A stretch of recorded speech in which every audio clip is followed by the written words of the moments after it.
30 mai. 2 Samuel, chapitre 15, verset 23, chapitre 16, verset 23. À mesure que la troupe passait, toute la population du pays s'est lamentée à grande crise. Le roi franchit la vallée de Cédron avec toute sa suite et s'avança sur la route qui mène au désert. Zadok vint aussi avec tous les Lévites qui portèrent les coffres de l'alliance de Dieu. Ils déposèrent les coffres de Dieu à terre, tandis qu'Abiathar offrait des sacrifices jusqu'à ce que toute la population ne finisse de sortir de la ville. Mais le roi dit à Zadok, ramenez les coffres de Dieu dans la ville.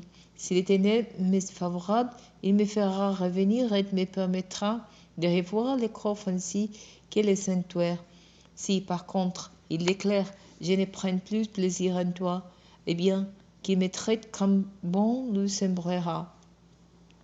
Le roi dit encore auprès de Zadok, n'es-tu pas un prophète? Retourne tranquillement dans la ville, et que ton fils Ahimaaz et Jonathan, fils d'Abiathar, vos deux fils vous accompagnant. Quant à moi, j'attendrai aux défilés du désert jusqu'à ce que je reçoive un message de votre part qui me donne des nouvelles.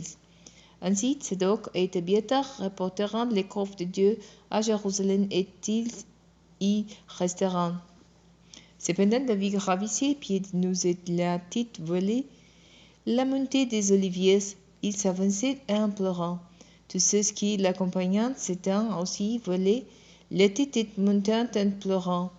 On vint rapporter à David qu'Ahitophel s'était joint aux conspirateurs autour d'Absalom. David s'écria, ô Éternel, rends les conseils d'Ahitophel inefficaces. Lorsque David eut atteint le sommet de la colline, allant adorer Dieu, Hushai l'Archien, son conseiller personnel, vint à sa rencontre, son vêtement déchiré et la tête couverte de poussière. David lui dit, si tu me suis, tu me seras chargé. Mais si, au contraire, tu retournes à la ville, et si tu dis à Absalom, je suis ton serviteur au roi, j'ai été jusqu'ici au service de ton père, mais maintenant c'est toi que je veux servir. Tu pourras contrecarrer en ma faveur les conseils d'Ahitophel. De plus, tu auras les prêtres Zadok et Abiathar. Tu leur rapporteras tout ce que tu apprendras au palais royal. Leurs 12 fils, Ahimaaz, fils de Zadok, et Jonathan, fils d'Abiathar, sont avec eux. Vous me communiquerez par leur intermédiaire toutes les nouvelles que vous apprendrez. Hushai, l'ami de David, retourna donc en ville au moment où Absalom faisait son entrée à Jérusalem. Quand David eut un peu dépassé le sommet de la colline, Ziba, l'intendante de Méphibosheth, vint à sa rencontre avec 2 ânes bâtis portant 200 pains, 5 paquets de raisins, 600 autres de fruits de thé et une autre de vin. Le roi lui demanda, que veux-tu faire de tout cela? Ziba lui répondit, les ânes sont destinés à la famille du roi pour être montés. Les pains et les fruits serviront de nourriture aux gens et le vin rafraîchira ceux qui seront fatigués dans le désert. Le roi reprit, mais où est donc le fils de ton maître? Ziba répondit, il est resté à Jérusalem, car il s'est dit, maintenant le peuple d'Israël me restituera la royauté de mon père.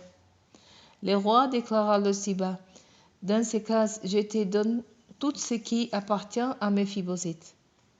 Ziba répondit, je me prosterne devant toi, mon seigneur le roi, parce que j'ai conservé toujours ta faveur. Alors que David s'approchait de Bahurim, un homme sortit de ce village. Il appartenait au même groupe familial que Saül et s'appelait Simée. C'était un fils de Guéra. Il s'avançait et prononçait des malédictions contre David et lançait des pierres sur lui et tous les autres fonctionnaires, malgré la foule et les soldats qui entouraient le roi à sa droite et à sa gauche. Simée criait en le maudissant, va-t'en, Va-t'en, assassin, vaurien, les morts des membres de la famille de Saül, à la place duquel tu as régné, t'es retombé dessus. L'Éternel a fait passer la royauté à ton fils Absalom. Te voilà dans les meilleures parts que tu as versé le sang. Alors Abisai, fils de Tserouia, dit au roi, pourquoi laissait-on ces gens qui rêvaient insulter mon seigneur le roi? Permettez-moi d'aller lui couper la tête. Cela vous regarde-t-il, fils de Tserouia? Lui répondit le roi, qu'il prononçait ces malédictions, car si l'Éternel lui a dit de me maudire, qui peut les lui reprocher? Puis David déclara à Abisai et à tous ses fonctionnaires, si mon propre fils, que j'engendrai, cherche à me faire mourir, à plus forte raison ce Benjaminite agira-t-il ainsi. Laissez-les tranquilles et qu'il maudisse, car l'Éternel lui a dit. Peut-être qu'il maudisse, car l'Éternel lui a dit. Peut-être l'Éternel considérera-t-il ma situation misérable et changera-t-il la malédiction de Jude, oui, en bien. David et ses gens poursuivirent leur route, mais Simei avançait parallèlement à lui sur les flancs de la montagne, continuant à maudire, à l'insert des pierres et de la terre. Finalement, le roi et toute sa suite arriveront exténués à Bahurim. Là, ils pourront prendre quelques repos.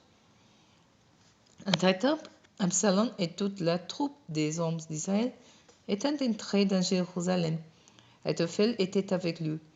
Lorsque Hushai, Archien, l'ami de David, arriva auprès d'Absalom, il s'écria « Vive le roi, vive le roi !» Absalom lui dit « C'est là toute l'affection que tu as pour ton ami. Pourquoi n'es-tu pas allé avec lui ?»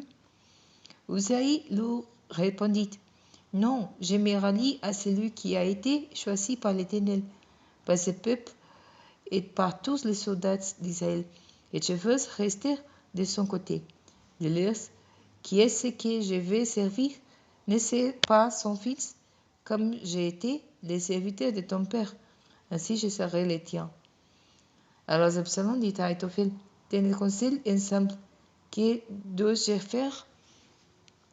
Ahitophel répondit, « Va vers les épouses de second rang de ton père, qu'il a laissé pour garder le palais. Couche avec elles, et tout Israël saura que tu as outragé ton père. Ainsi le courage de tous tes partisans en sera affermi. » On dressa donc content sur le toit une terrasse du palais, et Absalom y alla coucher avec les épouses de second rang de son père sous les yeux de tout Israël.